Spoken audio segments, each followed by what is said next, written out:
ஒண்ணு ரத்த குங்குலின்னு இல்லன்னா வந்துட்டு கொஞ்சம் கருப்பு குங்குலின்னு சொல்லுவாங்க. அப்புறம் பொன் குங்குலின்னு சொல்லுவாங்க. பொன் குங்குலி வந்து கொஞ்சம் கோல்டன் கலரா கொஞ்சம் அழகா இருக்கும், கண்ணாடி மாதிரி பாக்குறதுக்கு. அது கோல்டன் குங்குலின்னு சொல்லுவாங்க. இப்ப இதெல்லாம் பாத்தீங்கன்னா பொன் குங்குலியம், வெள்ளை குங்குலியம், வெண் குங்குலியம், வெண் குங்குலியம் சொல்லுவாங்க. இது சாம்பிராணி. ஐயா ஒரு சில இது நான் காட்டுறேன், இப்ப நீங்க சொல்லுங்க எனக்கு அது என்னதுன்னு.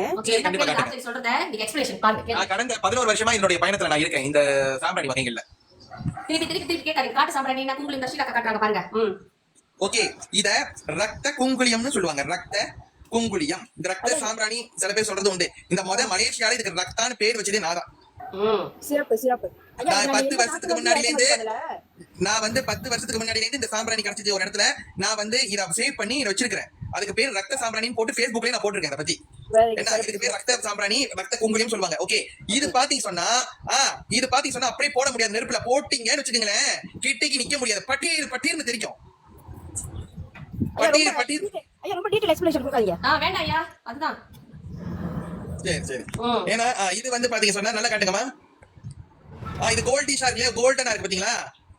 இது பொன் குங்குலியம் சொல்லலாம். பொன் குங்குலியம்னு பொன் குங்குலியம் சொல்லலாம். பொன் குங்குலியம். இது வந்து பாத்தீங்க சொன்னா வந்துட்டு கருங்குங்குலியம். கருங்குங்குலியம் அதுல பொன் குங்குலியம் மாதிரி தெரியுது. கருங்குங்குலியம் இது கருங்குங்குலியம். முதல் எடுத்தீங்கன்னா பொன் குங்குலியத்துல சேர்ந்தது கருங்குங்குலியம். இது கிறிஸ்டல் மாதிரி தான் நீங்க தெரிஞ்சுக்காது. கருங்குங்குலியம் வகையத்துல சேர்ந்தது. குங்குலியம் கிறிஸ்டல் மாதிரி தான் இருக்கும். இது தேன் சாம்பிராணி. இப்ப அந்த மரத்துல குங்குலியமா இருக்கட்டும், சாம்பிராணியா இருக்கட்டும், அது வடிஞ்சு அப்படியே மரத்துல கட்டிக்கிட்டு இருக்கிறப்போ அது கொஞ்சம் தூரம் அது காஞ்சி போய் தொங்கிட்டு இருக்கு இல்லையா? அது இடையில போயிட்டு இந்த என்ன பண்ணும், இந்த தேன் கல் இருக்கு இல்லையா, மலைக்கு தேன், கொம்பு தேன், அது போய் கூடு கட்டி ரொம்ப நாள் சேர்ந்து அந்த தேனோட தேனா அந்த சாம்பிராணி ஒன்றரை கலக்கிறோம். ஒன்றரை கலந்த பிறகு அது வந்து தேன் சாம்பிராணி ஆயிரும். நம்ம சொல்லுவோம் தேன் சாம்பிராணி, தேன் குங்குலியம் கூட சொல்லலாம்.